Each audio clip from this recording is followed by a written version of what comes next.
কুরআনে বর্ণিত এমন এক রমণী যার অর্ধেক জিন অর্ধেক মানুষ, ইতিহাসের সবচেয়ে রহস্যময় রমণী রানী বিলকিস। তিনি ছিলেন হযরত সুলাইমান এর স্ত্রী। বিলকিস এমন একটি রাজ্য শাসন করতেন যা দক্ষিণ আরব থেকে শুরু করে আফ্রিকা পর্যন্ত বিস্তৃত ছিল। তার সম্পর্কে কিছু অবিশ্বাস্য তথ্য আছে যা আপনার জানা উচিত। যেহেতু কিছু ইতিহাসবিদ দাবি করেছেন যে তিনি অর্ধেক মানুষ এবং অর্ধেক জিন ছিলেন, তাহলে প্রশ্ন, জিনদের রাজা নবী সুলাইমান কি মানুষ হয়ে সত্যিই কোনো জিনকে বিয়ে করতে পারেন? ইসলামী ইতিহাস এ সম্পর্কে কি বলে? এই ঘটনা শুরু হয়েছিল একটি ছোট্ট পাখির মাধ্যমে, কুরআনে যার নাম হুদহুদ বলা হয়েছে। হুদহুদ যে মানুষদের কথা বুঝতে পারত এবং নবী সুলাইমানের এক বিশ্বস্ত গোয়েন্দা ছিল এবং দূর দেশ থেকে গুরুত্বপূর্ণ রাজনৈতিক সংবাদ নিয়ে আসত। আপনি যদি প্রস্তুত থাকেন, চলুন পুরো ঘটনা বিস্তারিত জানি। নবী সুলাইমানের সেনাবাহিনী ছিল ইতিহাসের অন্যতম অদ্ভুত এক সেনাবাহিনী। এই বাহিনীতে ছিল মানুষ, জিন, পাখি এবং অন্যান্য প্রাণী। এমনকি বাতাসও নবী সুলাইমানকে যেখানে ইচ্ছা সেখানে নিয়ে যেত। মানব বাহিনীতে ছিল পদাতিক সৈনিক ও অশ্বারোহীরা। জিন সৈনিকরা ছিল মানুষের চোখে অদৃশ্য। এই সেনাবাহিনীকে এত ভয়ঙ্কর করে তৈরি করা হয়েছিল যে শত্রুরা তাদের অনেক সদস্যকে দেখতেই পেত না। কিছু পাখি ও প্রাণীও সেনাবাহিনীতে যোগ দিয়েছিল। সিংহ ছিল প্রাণী বাহিনীর নেতা, তারপর ছিল বাঘ। পাখি বাহিনীতে ছিল অনেক বাজ পাখি ও শিকারী পাখি। হুদহুদ পাখিটি ছিল গোয়েন্দা বিভাগের দায়িত্বে। এই হুদহুদের দায়িত্ব ছিল অনেক দূরে উড়ে গিয়ে শত্রুপক্ষের ওপর নজরদারি করা। সে সবকিছু পর্যবেক্ষণ করত এবং শিখে নিত, তারপর ফিরে এসে প্রতিবেদন দিত। হুদহুদের ভূমিকা ছিল অত্যন্ত সংবেদনশীল এবং গুরুত্বপূর্ণ। যখন বাহিনী একত্রিত হয়েছিল, অনেক প্রাণী লক্ষ্য করেছিল হুদহুদ অনুপস্থিত। তারা নিজেদের মধ্যে ফিসফিস করতে লাগল, কমান্ডার শিগগিরই এসে পড়বেন এবং বুঝতে পারবেন যে হুদহুদ অনুপস্থিত। অবশেষে সুলাইমান নবী যখন বাহিনীর কাছে আসলেন, তখন ফিসফাস আরও জোরালো হলো। তিনি এসে দেখলেন হুদহুদ নেই। আসলে হুদহুদ তখন সাবা দেশে অবস্থান করছিল। সে বহু পথ পাড়ি দিয়ে গিয়েছিল এবং তার ভেতরে অনুভব করছিল যে সে কোনো গুরুত্বপূর্ণ সংবাদ উদ্ধার করবে। সে শহরের ওপর অবস্থিত একটি উঁচু গাছের ওপর নামল। সেখান থেকে সে রাস্তাঘাট, ঘরবাড়ি, প্রাসাদ এবং ফটক সব কিছু পর্যবেক্ষণ করল। সে কিছু অস্বাভাবিক পরিস্থিতি অনুভব করল। দেখা গেল মানুষরা যেন কোনো অনুষ্ঠানের জন্য জড়ো হচ্ছে। তাই সে শহরে বসবাসকারী আরেক হুদহুদকে জিজ্ঞেস করল, ও সুন্দর হুদহুদ, দয়া করে বলো, এই শহরে কি হচ্ছে? মানুষরা যাচ্ছে সাবার রানীর দর্শনে। তারা সবাই সেখানে সূর্যের সামনে সিজদা করবে। সুলাইমানের গোয়েন্দা পাখি তখন নিশ্চিত হয়ে গেল তার অনুভূতি ঠিক ছিল। সে প্রথমে রক্ষীদের দেখল, তারপর কমান্ডার ও সৈন্যদের। সব শেষে সাবার রানী নিজে সিংহাসন থেকে বেরিয়ে এলেন। তিনি তার সিংহাসন থেকে নেমে জনগণকে নেতৃত্ব দিলেন। তিনি তার দুই হাত উঠিয়ে সূর্যের সামনে সিজদা করলেন। সব মানুষ তার সঙ্গে সিজদা দিল। হুদহুদ সবকিছু লক্ষ্য করল আর ভাবছিল, নবী সুলাইমান এই সংবাদ পেয়ে কি প্রতিক্রিয়া দেখাবেন। সে তৎক্ষণাৎ উড়াল দিয়ে ফিরে এলো। অনেক দিন ক্লান্তিকর ভ্রমণের পর সে পৌঁছালো সেই স্থানে যেখানে সুলাইমানের পুরো বাহিনী একত্রিত হয়েছিল। সব পাখি তাকে ঘিরে ধরল। তারা সব ক্ষুব্ধ ছিল। একটি ছোট চড়ুই প্রথমে বলল, তুমি কোথায় ছিলে? নবী সুলাইমান তোমার ব্যাপারে জানতে চেয়েছেন। আমরা আশা করি তোমার কাছে যথাযথ ব্যাখ্যা আছে। হুদহুদের ভিতরে আরও ভয় ঢুকে গেল। সে সিদ্ধান্ত নিল এখনই নবী সুলাইমানের কাছে গিয়ে ক্ষমা চাইতে হবে। সে কাঁপতে কাঁপতে নবী সুলাইমানের তাঁবুর দিকে উড়ে গেল। তখন নবী সুলাইমান রাতের খাবার খাচ্ছিলেন। হুদহুদ জানালা দিয়ে ঢুকে চুপচাপ টেবিলের এক কোণায় বসল। সে চেষ্টা করছিল সুলাইমানের হাত থেকে দূরে থাকতে, মাথা নিচু করে ভয়ে। সে ধীরে ধীরে বিনয়ের সঙ্গে সালাম দিল। সে মাথা তুলল, কিন্তু চোখ তুলতে পারল কেবল সুলাইমানের হাত ও বুক পর্যন্ত।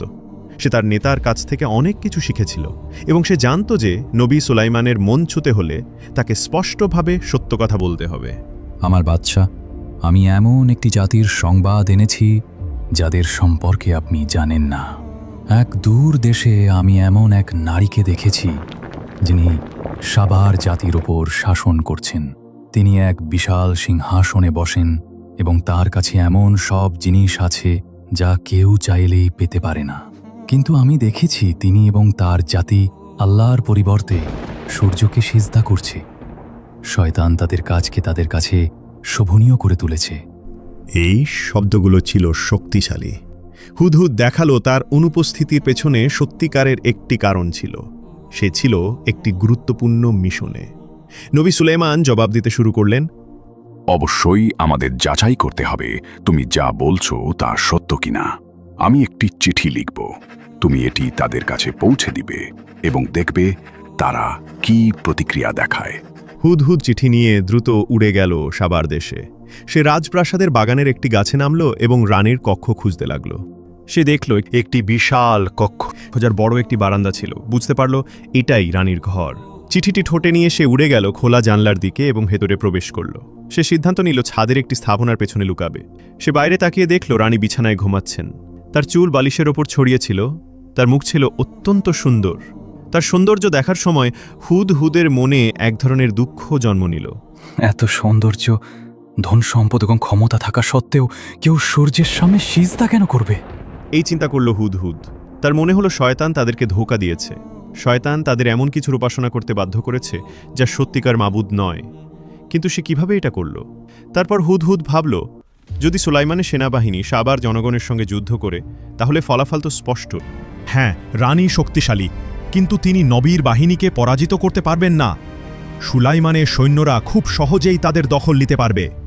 হুদহুদ ভাবতে লাগল, আমি কি এখনই চিঠিটা ফেলে দিব, নাকি তার জেগে ওঠার অপেক্ষা করব? সে জানত না চিঠিতে কি লেখা আছে। এই সব ভাবার মধ্যেই হঠাৎ করে চিঠিটা তার ঠোঁট থেকে পিছলে পড়ে রানীর বিছানায় পড়ে গেল। রানী চোখ মেলে দেখলেন তার সামনে একটি চিঠি। তিনি দ্রুত চারদিকে তাকালেন, কিন্তু কাউকে দেখতে পেলেন না। এক ধরনের ভয় অনুভব করে তিনি চুপচাপ চিঠিটা খুললেন এবং পড়তে শুরু করলেন।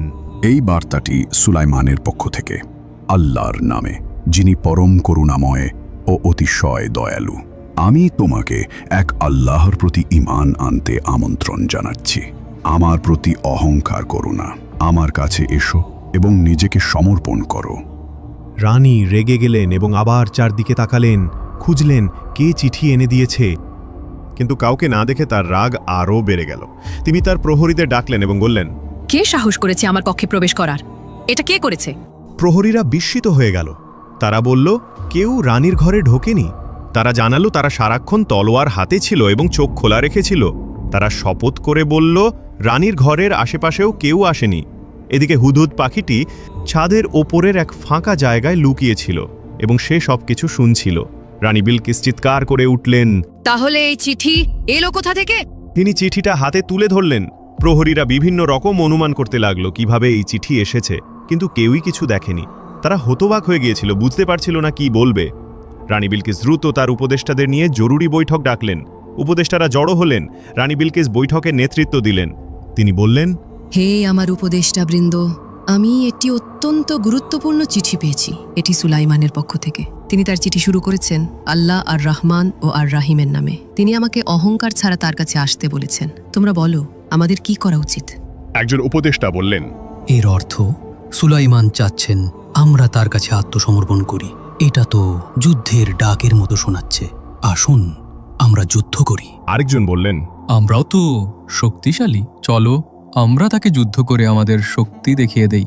প্রায় সবাই এই মতের পক্ষে একমত হলেন। কিন্তু একজন জ্ঞানী উপদেষ্টা হঠাৎ প্রশ্ন করলেন, যিনি এই চিঠি নিয়ে এসেছেন সেই বার্তাবাহক কোথায়? তিনি ছাড়া সুলাইমানের আসল উদ্দেশ্য বোঝা যাবে না। রানী বিলকিস উত্তর দিলেন, তিনি জানেন না। তিনি বললেন, ঘুম থেকে উঠে দেখেছেন চিঠি বিছানায় পড়ে আছে। একজন উপদেষ্টা আরও বললেন, এই ব্যাপারটা একটু ভয়ানক। আমি বলছি আমাদের অপেক্ষা করা উচিত। যদি সুলাইমান এমন অদ্ভুত এবং শক্তিশালী উপায়ে কোনো বার্তা পাঠাতে পারেন বার্তাবাহক ছাড়াই, তাহলে কে জানে তার যুদ্ধ ক্ষমতা কতটা ভয়ঙ্কর। তাহলে আমাদের কি অপেক্ষা করে দেখা উচিত? রানী বিলকিস বললেন, যখন কোনো রাজা কোনো দেশে আক্রমণ করে তারা সব কিছু ধ্বংস করে দেয় এবং সম্মানিত মানুষদের অপমানিত করে দুর্বল করে ফেলে। আমার ভয় হয় আমাদের ক্ষেত্রেও এমন কিছু হতে পারে। তাই আমি প্রস্তাব দিচ্ছি, আমরা কিছু উপহার পাঠাই আর দূতের মাধ্যমে তার প্রতিক্রিয়া দেখি। কেউ আপত্তি করল না, তাই রানীর পরামর্শ গ্রহণ করা হলো। হুদহুদ পাখিটি পুরো আলাপ শুনছিল। বৈঠক শেষ হতেই সে উড়ে গেল। সাবার দেশে ঘোষণা করা হলো যে সোনা এবং রত্ন দিয়ে তৈরি একটি উপহার প্রস্তুত করা হবে, যে কোনো মূল্যে। তারা রানীকে বলল, এটি অবশ্যই একটি রাজকীয় উপহার হতে হবে। সুলাইমান ছিলেন একজন শক্তিশালী ও ভয়ানক মানুষ এবং কেবল একটি বহুমূল্য উপহারই হয়তো তাকে খুশি করতে পারবে। রাজ্যের ভবিষ্যৎ নির্ভর করছিল তার অনুগ্রহের ওপর। রাজ্যের শিল্পীরা দিনরাত এক করে কাজ শুরু করল এই বিশেষ উপহার তৈরিতে। তারা বিভিন্ন মূল্যবান উপকরণ ব্যবহার করল। অবশেষে উপহার তৈরি হলো। এটি ছিল একটি সোনার তৈরি থালা। এর দুই পাশে ছিল সোনা ও রত্ন দিয়ে তৈরি দুটি নেকড়ে। রানী বিলকিস যখন এই চমৎকার এবং দামি উপহারটি দেখলেন, তিনি খুশি হলেন। তিনি তার দূতের প্রস্তুত হতে এবং সুলাইমানের কাছে এটি পৌঁছে দিতে বললেন। তিনি নিজের একটি সেনাপতিও পাঠালেন যাতে সুলাইমানের সামরিক শক্তি সম্পর্কে আরও জানা যায়। তিনি তার দূতদের বললেন, জানার চেষ্টা করো সুলাইমান আমাদের কাছ থেকে আসলে কি চান এবং তার সেনাবাহিনী কতটা শক্তিশালী। হজরত সুলাইমান ইতিমধ্যেই হুদহুদের মাধ্যমে রানীর সভা সম্পর্কে জেনে গিয়েছিলেন। হুদহুদ যখন সীমান্তে ঘুরছিল তখন সে দূতদের কাফেলা দেখতে পেল এবং দ্রুত সুলাইমানের কাছে ফিরে গিয়ে খবর দিল। তার কাছ থেকে শুনে সুলাইমান বুঝলেন যে রানী উপহার পাঠাচ্ছেন। তিনি এটাও বুঝলেন রানীর আসল উদ্দেশ্য হল তার মনোভাব ও সৈন্যদের শক্তি যাচাই করা। তাই সুলাইমান আদেশ দিলেন তার সেনাবাহিনীকে প্রস্তুত হতে এবং সারিবদ্ধভাবে রানীর দূতদের গ্রহণ করতে হবে। তিনি কিছু মানুষও পাঠালেন তাদের অভ্যর্থনা জানাতে। হযরত সুলাইমানের একটি মাত্র উদ্দেশ্য ছিল, আমি চাই তারা আমার সঙ্গে দেখা করার আগেই নিজেদের পরাজিত মনে করুক। রানী বিলকিসের দূতেরা হঠাৎ এক বিশাল বাহিনীর সামনে এসে পড়ল। তারা সৈন্যদের সংখ্যা গুনতে লাগলো এবং কোন কোন প্রাণী এই বাহিনীতে রয়েছে তা লিখে রাখল।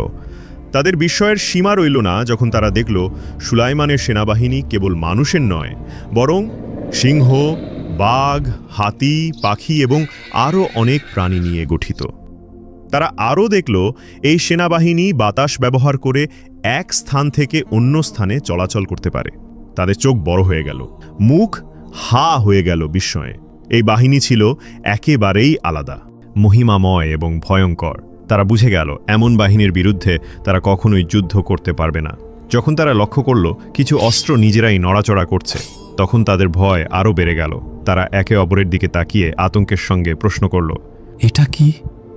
তাদের নিয়ে যে কর্মকর্তা ঘুরে দেখাচ্ছিল সে শান্তভাবে উত্তর দিলেন, এটা তো মাত্র কয়েকজন জিন সৈন্য যারা প্রভাতকালীন অনুশীলন করছে। দূতেরা বিস্মিত হয়ে গেল এবং তারা আরও উদ্গ্রীব হয়ে উঠল সুলাইমানের সঙ্গে সাক্ষাৎ করার জন্য।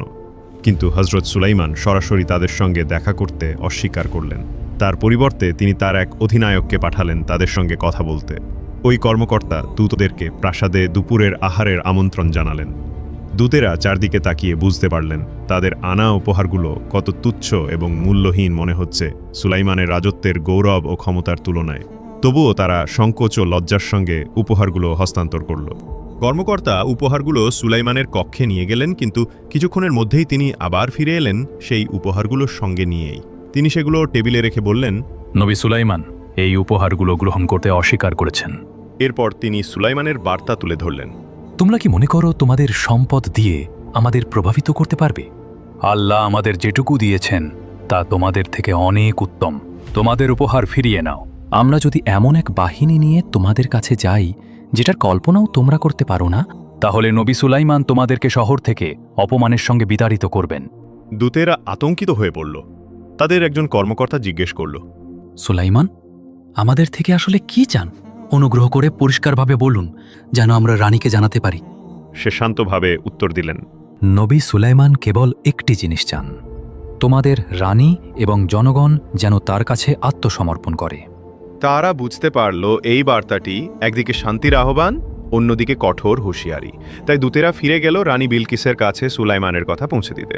দূতেরা যখন পৌঁছালো তখন রানী ঘুমাচ্ছিলেন, তবে তিনি তার দাস দাসীদের বলেছিলেন দূতেরা এলে যেন তাকে সঙ্গে সঙ্গে জাগিয়ে দেওয়া হয়। তাই তারা বিরক্ত না করতে চাইলেও তাকে জাগালো। রানী বিলকিস চোখ খুলতেই দূতদের সঙ্গে সাক্ষাৎ করলেন। তিনি জিজ্ঞেস করলেন, বলো, উপহার দেওয়ার পর সুলাইমান কি বললেন? দূতেরা ব্যাখ্যা করল যে তারা সুলাইমানের সঙ্গে দেখা করতে পারেনি। তাদের একজন কমান্ডার উপহার গ্রহণ করে তা নবীর কাছে নিয়ে গিয়েছিলেন, কিন্তু দুঃখজনকভাবে সুলাইমান উপহার গ্রহণ করেননি। তিনি আমাদের কাছে উপহার ফিরিয়ে দিয়েছেন। তারা সুলাইমানের বার্তাও জানিয়ে দিল। এটা শুনে রানী মাথা নিচু করে চিন্তায় পড়ে গেলেন। সুলাইমান তার উপহার গ্রহণ করেননি, দূতদেরও স্বাগত জানাননি। তিনি তাদের কাছ থেকে আরও বিস্তারিত জানতে চাইলেন, তারা যা কিছু দেখেছে সব কিছু। তিনি বুঝলেন সুলাইমান কেবল একটি জিনিসই গ্রহণ করবেন, আত্মসমর্পণ। দূতেরা সুলাইমানের বাহিনীর শক্তির বর্ণনাও দিল। রানী যখন শুনলেন যে তার বাহিনীতে জিন ও পশুরাও রয়েছে, তখন তিনি উপলব্ধি করলেন পরিস্থিতি কতটা গুরুতর। যদি তিনি যুদ্ধে পথ বেছে নেন, তাহলে তিনি হয়তো সবকিছু হারাতে পারেন। এখন কেবল একটি পথ বাকি, অন্য কোনো উপায়ে সুলাইমানকে বোঝানোর চেষ্টা করা। তিনি উপহারের দিকে তাকিয়ে গভীরভাবে চিন্তা করতে লাগলেন। তারপর তিনি সিদ্ধান্ত নিলেন রাজ্যের রাজসভার সদস্য ও যুদ্ধ বিষয়ক উপদেষ্টাদের একত্র করবেন। এই বৈঠকটি হবে অত্যন্ত গুরুত্বপূর্ণ। এদিকে নবী সুলাইমান নিজ শহরে এক বৈঠক আহ্বান করলেন। তার পরিষদে ছিলেন মন্ত্রী, কমান্ডার, যুদ্ধ বিশেষজ্ঞ ও জ্ঞানী আলেমগণ। 2টি সিংহ পাহারার দায়িত্বে ছিল, যারা বৈঠককে সুরক্ষা দিচ্ছিল। হুদহুদ পাখিটিও সেখানে ছিল, প্রতিবেদন দিতে প্রস্তুত। নবী সুলাইমান সভা শুরু করলেন। আমি প্রশংসা করি যিনি আমাদের এই সমস্ত সম্পদ ও ক্ষমতা দিয়েছেন। যদিও তার অন্তরে ছিল প্রচণ্ড রাগ, তিনি তা বাহ্যিকভাবে প্রকাশ করেননি। তিনি বললেন, কিভাবে সম্ভব যখন আমরা জীবিত আছি এবং তাওহীদের পতাকা বহন করছি, তখনও পৃথিবীতে এমন মানুষ রয়েছে যারা সূর্যকে উপাসনা করে? এটা আমাদের জন্য ব্যর্থতা এবং লজ্জার বিষয়। সুলাইমান নিজের গৌরবের জন্য শাসন করছিলেন না, বরং আল্লাহর রাজত্বের প্রতিনিধি হিসেবে শাসন করছিলেন। এই কারণেই তিনি একই সাথে রাগ ও দায়িত্ববোধ অনুভব করছিলেন। তখন সেনাপতি দাঁড়িয়ে গেলেন, হাতে তরবারি নিয়ে বললেন, শুধু আদেশ দিন, আমি সাবার রানীর সিংহাসন এবং আল্লাহকে অস্বীকারী এই জাতিকে ধ্বংস করে দেব। কিন্তু সুলাইমান বললেন, আমি হিংস্রতা পছন্দ করি না, আমাদের অন্য কোনো পথ খুঁজতে হবে। আমি আশা করি রানী নিজেই এখানে এসে আমার সঙ্গে দেখা করবেন, কিন্তু তার আসার আগেই তোমাদের মধ্যে কে তার সিংহাসন এখানে এনে দিতে পারবে? তখন এক জিন বলল, আমি তার সিংহাসন আপনার সামনে নিয়ে আসতে পারি, এমনকি আপনি উঠার আগেই। আপনি জানেন আমি কতটা শক্তিশালী। কিন্তু এরপর একজন আলেম, যিনি আল্লাহর পক্ষ থেকে বিশেষ জ্ঞান অর্থাৎ ইলমে লাদুনি প্রাপ্ত ছিলেন, তিনি বললেন, আমি তার সিংহাসন তোমার সামনে নিয়ে আসতে পারবো, এমনকি তুমি চোখের পলক ফেলার আগেই। সুলাইমান যখন এই প্রস্তাব গ্রহণ করলেন, তখন হঠাৎ করেই বিলকিসের সিংহাসন তার সামনে উপস্থিত হয়ে গেল। এমনটা কোনো মানুষ এর আগে কখনো করেনি। সবাই হতবাক হয়ে গেল। সিংহাসনটি ছিল বিশাল এবং রাজকীয়। সবাই সেই দিকে তাকিয়ে চুপচাপ চিন্তায় ডুবে গেল। হুদহুদ পাখিটিও সেখানে ছিল, চেষ্টা করছিল এই অলৌকিক ঘটনার অর্থ বোঝার। এদিকে সাবা নগরীতে রাজসভার ও যুদ্ধ পরিষদের সভা বসেছিল। রানী বিলকিস সেই সভার নেতৃত্ব দিচ্ছিলেন। রানী ক্লান্ত স্বরে বললেন, আজ আমরা এক ভয়াবহ পরিস্থিতির মুখোমুখি হয়েছি। সুলাইমান চায় আমরা তার কাছে আত্মসমর্পণ করি। সে আমাদের শক্তি ধ্বংস করে দিতে হুমকি দিচ্ছে। আমি তোমাদের কাছে সাহায্য চাইছি, চলো একটা সমাধান খুঁজে বের করি। উপদেষ্টারা একমত হলেন। সম্ভবত কেবল রানী নিজে সুলাইমানের কাছে গিয়ে আরও বড় উপহার দিলে শান্তি আসতে পারে। কিন্তু তারা এটাও বললেন, যদি এই উপহারও প্রত্যাখ্যান করা হয়, তাহলে যুদ্ধই একমাত্র বিকল্প। আর এই যুদ্ধ হয়তো ইতিহাস থেকে আমাদের অস্তিত্বকেই মুছে ফেলবে। সবাই রানী বিলকিসকে তাদের শেষ আশা হিসেবে দেখছিল। তাই রানী ঝুঁকি নেওয়ার সিদ্ধান্ত নিলেন। তিনি নিজেই সুলাইমানের প্রাসাদে যাবেন। প্রস্তুতি শুরু হলো। নতুন আরও সুন্দর এবং দামি উপহার তৈরি করার পরিকল্পনা করা হলো। হজরত সুলাইমান জানতেন রানীর ক্ষমতা ও উন্নতির ধারণা ভুল। তিনি তার দেশের শিল্প ও প্রযুক্তি নিয়ে গর্ব করতেন। কিন্তু নবী সুলাইমান তাকে একটি গুরুত্বপূর্ণ সত্য শেখাতে চেয়েছিলেন। আসল শ্রেষ্ঠত্ব এবং প্রকৃত উন্নতি কেবল তখনই আসে যখন কেউ তাওহীদের পতাকার নিচে থাকে, আল্লাহর একত্বে বিশ্বাস করে। আল্লাহর প্রতি ঈমান ছাড়া কোনো ব্যবস্থাতেই টিকে থাকতে পারে না। যদি তুমি দুনিয়া হারিয়ে ফেলো কিন্তু আল্লাহকে পেয়ে যাও, তাহলে তুমিই বিজয়ী। কিন্তু যদি তুমি পুরো দুনিয়া অর্জন করো আর আল্লাহকে হারাও, তাহলে তার লাভ কি? হযরত সুলাইমান, যিনি এক জ্ঞানী নবী ছিলেন, কেবল বিলকিসের সিংহাসন আনার নির্দেশ দেননি, বরং তিনি আরও একটি নির্দেশ দেন, সিংহাসনের ডিজাইন বদলে দিতে হবে। যখন সুলাইমান সিংহাসনের উপর সূর্যের প্রতীক দেখলেন, তিনি বললেন, কত বড় বোকামি! কেউ কি সূর্যের উপাসনা করে? যদি সূর্য সোনার তৈরিও হতো, তবুও তার সামনে সিজদা করা একেবারেই অর্থহীন। তিনি নির্দেশ দিলেন সিংহাসনের কিছু অংশ পরিবর্তন করতে। তার নির্দেশ অনুযায়ী সিংহাসনের পুনরায় নকশা করা শুরু হলো। এদিকে রানী বিলকিস যখন তার যাত্রার প্রস্তুতি শেষ করছিলেন, তখন তিনি একটি কাফেলা প্রস্তুত করতে বললেন, যেন তা তার সঙ্গে যাত্রা করে। এই সময় সুলাইমান ডেকে পাঠালেন তার রাজ্যের সেরা স্থপতিকে এবং বললেন, তুমি কি জানো আমি কেন তোমাকে ডেকেছি? আমি এমন একটি প্রাসাদ নির্মাণ করতে চাই যা পানির উপর তৈরি, দেখতে মনে হবে যেন তা পানিতে ভেসে আছে। এর প্রবেশ পথ হবে স্বচ্ছ, যেন কেউ নিচে তাকালে ভাববে এটি কেবল পানি। স্থপতি বলল, যদি আপনি তাই চান তাহলে আমি মেঝেতে খাঁটি কাচ ব্যবহার করব, যাতে নিচের পানি পরিষ্কারভাবে দেখা যায়। সুলাইমান বললেন, হ্যাঁ, সেটি একদম উপযুক্ত হবে। তুমি কি বলতে পারো এই নির্মাণ শেষ হতে কত সময় লাগবে? স্থপতি উত্তর দিল, যদি আপনি জিনদের সাহায্যের অনুমতি দেন তাহলে এই 2 সপ্তাহেই শেষ হয়ে যাবে, আর যদি শুধুমাত্র মানুষ তৈরি করে তাহলে অনেক সময় লেগে যাবে। আমি জিনদের সাহায্যের নির্দেশ দেব, কিন্তু আমি চাই মেঝে হোক একদম স্বচ্ছ কাঁচ দিয়ে, যাতে নিচের পানি পুরোপুরি দেখা যায়। স্থপতি আবার জিজ্ঞেস করল, হে আমার সর্দার, আপনি কি ছাদ বা দেয়ালের জন্য বিশেষ কিছু চান? সুলাইমান উত্তর দিলেন, তুমি কি মনে করো? স্থপতি বলল, আমি মনে করি ছাদ কাচের হওয়া উচিত, তাহলে সূর্যের আলো পানিতে প্রতিফলিত হয়ে এক অপূর্ব দৃশ্য সৃষ্টি করবে।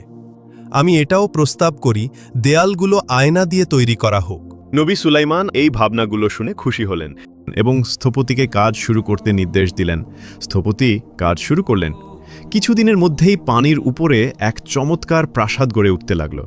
আর ঠিক তখনই রানী বিলকিস পৌঁছাচ্ছিলেন সুলাইমানের ভূখণ্ডের কাছাকাছি। হুদহুদ পাখিটি এক অফিসারকে সঙ্গে নিয়ে সীমান্তে রানীর জন্য অপেক্ষা করছিল। যাত্রাপথে রানী বিভিন্ন অদ্ভুত জিনিস লক্ষ্য করছিলেন। দূতেরা যেসব গল্প বলেছিল সব সত্য ছিল। এই দেশ ছিল বিস্ময়ে ভরপুর। যতই তিনি প্রাসাদের কাছে যাচ্ছিলেন ততই বিস্মিত হচ্ছিলেন। তিনি সুলাইমানের সেনাবাহিনীর একটি অংশ দেখলেন। এটি ছিল সবচেয়ে শক্তিশালী ভয়ঙ্কর বাহিনী যা তিনি আগে কোনোদিন দেখেননি। তার ভয় আরও গভীর হতে লাগল। তার হৃদস্পন্দন বেড়ে গেল, শ্বাস নিতে কষ্ট হচ্ছিল। এই বাহিনী মানুষের মনে হচ্ছিল না। এটি অবশ্যই কোনো ঐশী শক্তির সাহায্যে গঠিত। এত কিছু দেখার পর তিনি নিজ রাজ্যের গৌরব ও উন্নতি নিয়ে সন্দেহ করতে শুরু করলেন। শহরে পৌঁছাতেই তার আত্মবিশ্বাস ভেঙে পড়তে লাগল। অহংকার ও গর্ব গলে যেতে শুরু করল। তার ভয় ধীরে ধীরে শ্রদ্ধা ও বিস্ময়ে রূপ নিল। আর খুব শিগগিরই তিনি প্রবেশ করতে যাচ্ছিলেন সেই প্রাসাদে যা সুলাইমান বিশেষভাবে তৈরি করেছিলেন। তিনি যে দৃশ্যের মুখোমুখি হলেন তা ছিল একেবারে ব্যতিক্রম। সুলাইমানের রাজত্ব কেবল সম্পদ ও গৌরব দিয়ে গড়া ছিল না, তা ছিল সৌন্দর্য ও শিল্পকৌশলে পূর্ণ। সোনার স্তম্ভ, রত্নখচিত দরজা এবং প্রতিটি কোণে হাতের তৈরি অলঙ্করণ তার চোখ ধাঁধিয়ে দিল। কিন্তু সবচেয়ে বিস্ময়কর ছিল সুলাইমানের প্রাসাদের প্রবেশপথের মেঝে। এটি ছিল কাঁচের তৈরি। নিচে প্রবাহিত হচ্ছিল ঝকঝকে স্বচ্ছ পানি। এটি এত উজ্জ্বলভাবে চকচক করছিল যে মনে হচ্ছিল একটি গভীর জলাধার। রানী বিলকিস ধীরে ধীরে প্রাসাদের দিকে হেঁটে যাচ্ছিলেন। তখন তিনি ভেবেছিলেন মেঝেটিতে আসলেই পানি। তাই তিনি তার পোশাক উঠিয়ে ধরলেন যেন ভিজে না যায়। আর সেই মুহূর্তে তার পা দৃশ্যমান হয়ে গেল। এখন আমরা পৌঁছালাম গল্পের সবচেয়ে রহস্যময় অংশে। কিছু পুরনো সূত্র অনুযায়ী সুলাইমান এই কাঁচের মেঝে নির্মাণ করেছিলেন এক গোপন উদ্দেশ্যে। এটি কেবল সৌন্দর্যের জন্য নয়, এটি ছিল একটি পরীক্ষা। কেন? কারণ নবী সুলাইমান, যিনি জিনদের নিয়ন্ত্রণ করতেন, তিনি কিছু গোপন তথ্য পেয়েছিলেন। গুঞ্জন রটেছিল বিলকিস কোনো সাধারণ মানুষ নন।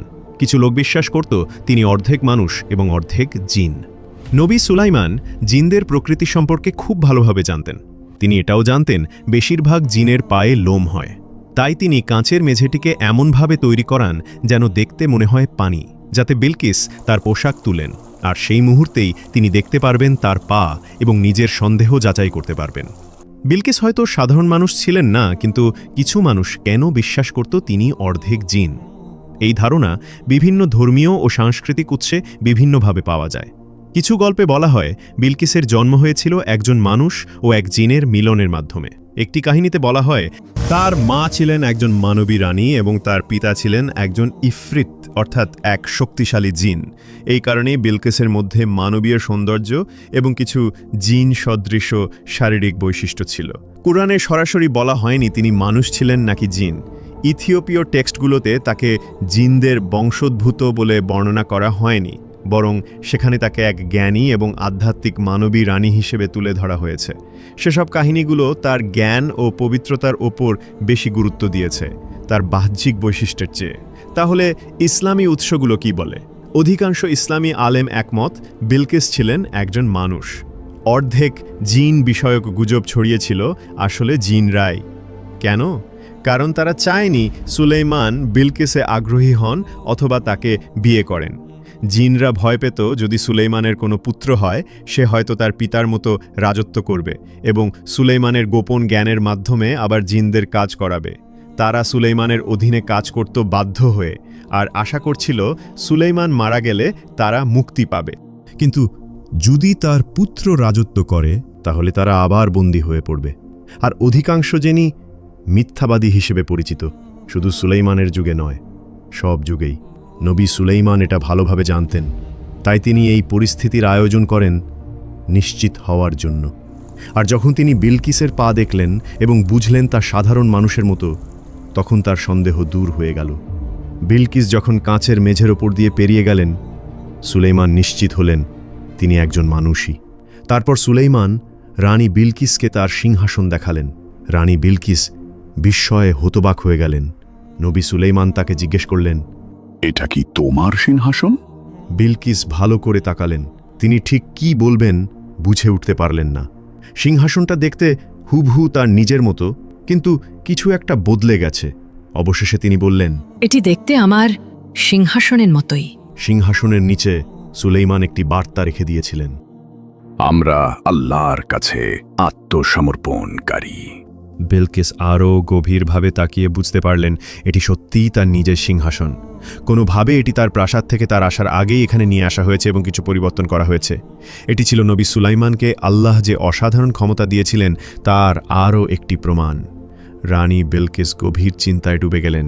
তিনি যত ভাবছিলেন ততই বুঝতে পারছিলেন তার জাতির বিশ্বাস কতটা দুর্বল ও মূর্খতা ছিল নবী সুলাইমানের যুক্তিবাদী ও জ্ঞানভিত্তিক চিন্তার তুলনায়। সেদিন তাকে দুপুরের আহারের আমন্ত্রণ জানানো হলো। নবী সুলাইমান তার পাশে বসলেন এবং আলাপ শুরু করলেন। তিনি বললেন, আল্লাহ যিনি সারা জাহানের পালনকর্তা, সর্বশ্রেষ্ঠ পরম দয়ালু, তাঁর কথাই আমি বলছি। তিনি সূর্য সৃষ্টি করেছেন মানুষের সেবায়। যেমন করে বাগানের প্রজাপতি ও শাপলা ফুল আল্লাহর ইচ্ছায় পরিচালিত হয়, তেমনি সূর্য আল্লাহর সৃষ্টির অংশ, তার সেবায় নিয়োজিত। মানুষের মতো এক মহান সৃষ্টির জন্য অন্য কোনো সৃষ্টিকে সিজদা করা, তা হচ্ছে মানুষের বুদ্ধিকে অপমান করা, হোক তা সূর্য। রানী বিলকিস তখন বুঝতে পারলেন তারা যাকে এতদিন উপাসনা করতেন সেই সূর্য আসলে শয়তানের তৈরি করা এক সুন্দর ফাঁদ ছিল। প্রথমবারের মতো সূর্যের উজ্জ্বলতা তার অন্তরে ম্লান হয়ে এলো, আর এক নতুন আলো যা কখনো অস্ত যায় না তার অন্তরে জ্বলে উঠল। ঠিক তখনই তার উপদেষ্টারা এসে বলল, সূর্য অস্ত যেতে চলেছে, এখন আমাদের প্রতিদিনের সূর্য পূজার সময়। হে মূর্খেরা, এখনো কি তোমরা বিশ্বাস করো সূর্য উপাসনার যোগ্য? শয়তান আমাদের সম্পূর্ণ বিশ্বাসকেই আমাদের কাছে সুন্দর করে উপস্থাপন করেছিল। এই স্থান ত্যাগ করো। নবী সুলাইমান কি বলেছেন তা না শুনেই উপদেষ্টারা ভয় পেয়ে গেল এবং দ্রুত সেখান থেকে সরে গেল। প্রথমবারের মতো রানীর হৃদয়ে এক উষ্ণ সুন্দর অনুভূতি প্রবাহিত হতে লাগল। এটা যেন রংধনুর রং, যা তার অন্তরের অনুভূতিগুলোর প্রতিফলন ঘটাচ্ছিল। রানী বিলকিস উপলব্ধি করলেন এখন সময় এসেছে ইসলাম গ্রহণ করার। গভীর আবেগ নিয়ে তিনি স্বীকার করলেন তিনি এতদিন নিজেকেই ধোঁকা দিয়ে এসেছেন এবং তিনি ইসলাম গ্রহণ করলেন। খুব শিগগিরই সাবার জাতির মানুষ তাদের রানীর অনুসরণ করল। তারা সূর্য পূজা ত্যাগ করল এবং কেবলমাত্র আল্লাহর সামনে সিজদা করা শুরু করল।